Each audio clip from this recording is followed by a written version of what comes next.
Pansamantalang isinara ang Ilagan na Divilacan-Maconacon Road bilang pag-iingat sa posibleng pagguho ng lupa at iba pang aksidenteng dulot ng epekto ng Bagyong Juan. Layunin nito na protektahan ang mga motorista at residente, lalo na sa mga delikadong bahagi ng kalsada na maaaring maapektuhan ng patuloy na masamang panahon.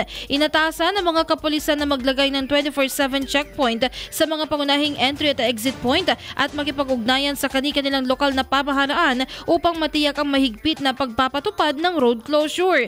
Kasabay nito, nagsasagawa ang mga istasyon ng PNP ng malawakang information dissemination sa pamamagitan ng social media at Oplan Tambuli upang ipaalam sa publiko ang pagsasara at ang kahalagahan ng pagsunod para sa kanilang kaligtasan. Patuloy na minomonitor ng PNP at LGUs ang sitwasyon at paglabas ng karagdagang abiso sa sandaling ligtas nang buksan muli ang ruta.